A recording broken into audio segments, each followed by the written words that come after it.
Grâce à Kim et à Philippe Richard Bertrand qui est avec nous. Salut Philippe. Hey, bonsoir. Hey, ça, c'est le fun. À chaque fois, on découvre de nouveaux entrepreneurs qui vont changer la face de notre monde au grand complet. Absolument. Et ça a été un véritable coup de cœur de la rencontrer. Elle va faire la guerre aux cônes orange. C'est une jeune entrepreneur. Elle s'appelle Caroline Arnouk. Elle a parti le start-up OPA Technologies. En fait, c'est une technologie qui offre une plateforme numérique aux solutions de partage de données, de gestion de conflits pour tout ce qui est attribution de chantier, de détour. En fait, là, c'est ça. C'est elle, c'est la reine des cônes orange. Merci d'être là, Caroline. Bonjour tout le monde, merci. Allô. C'est un plaisir d'être ici. Caroline, c'est fou parce que ton background, toi, tu as travaillé comme ingénieur civil pour la Ville de Montréal et à un moment donné, tu as eu une espèce de vision. Tu as dit là, ça se peut pas travailler avec cette non-technologie-là. Je me pars en affaires. Raconte-nous un peu ton effet, donc moi je suis ingénieure civile à la base. J'ai travaillé pour le service de l'eau de la ville il y a 2 ans de cela et je travaillais à coordonner tous les projets, les chantiers sur le territoire pour les conduites d'eau. Donc on parle d'eau potable, la consommation, donc c'est quand même matière de sécurité publique et on parle des conduites d'égouts, les rejets.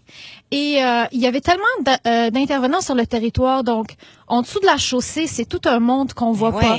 Il y a des conduites de gaz, d'électricité, il y a des conduites secondaires, des plus grosses conduites. La ville souterraine, là. Exactement, il y a toute une ville en dessous. Et là, j'ai vu que ça peut pas continuer de même à gérer avec des fichiers Excel ou attends, des ils cartes. gèrent les travaux. 5-6 compagnies, là, tu sais, Gaz Métropolitain, Hydro-Québec, la ville, avec des Excel. OK. Et en plus de ça, il y a le transport collectif. Donc, quand on creuse quelque part, ben ça impacte un peu tout le monde. Ça impacte les commerçants, etc. Donc, qu'est-ce que tu as fait? Là, je me suis dit, j'ai commencé à faire une maîtrise aussi en gestion des infrastructures. Donc, je suis vraiment devenue spécialisée là-dedans en gestion. Et j'ai pensé à une nouvelle architecture d'un système, vu qu'on est dans ce virage-là numérique, de ville intelligente, etc.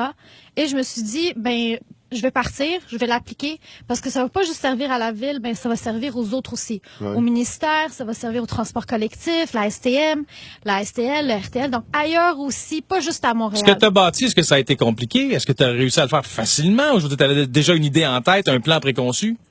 Dans le fond, puis là, je m'adresserai aux autres entrepreneurs, avoir une idée, puis passer à l'action. Il y a vraiment beaucoup d'étapes, vraiment beaucoup. Donc, ça a été toute une expérience jusqu'à maintenant.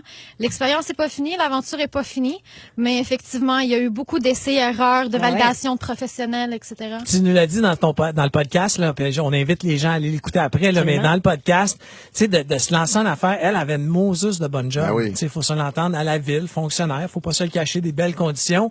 Tu décides de tout lâcher ça pour te lancer. Sans filet. Dans le vide. Sans filet. Comment t'as monté ton premier financement? Donc, premier financement, c'est sûr que moi, je croyais à mon idée, donc j'ai investi moi-même.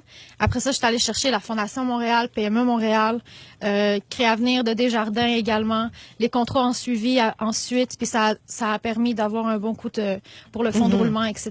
Donc, je suis en ce moment, mais c'est ça, on continue.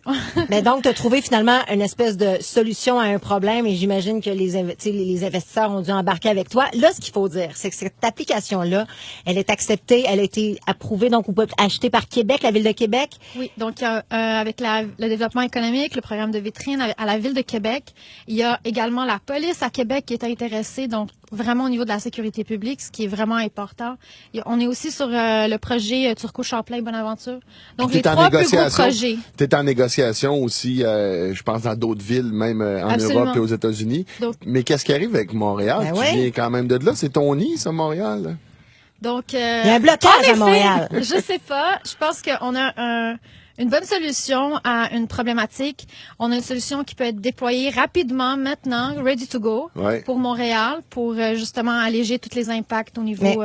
Parce que je pense mais Caroline, c'est fou parce que, écoute, ça a sorti le 23 février dans les journaux. Montréal, la ville a offert 50 000 $ à Polytechnique pour faire une étude.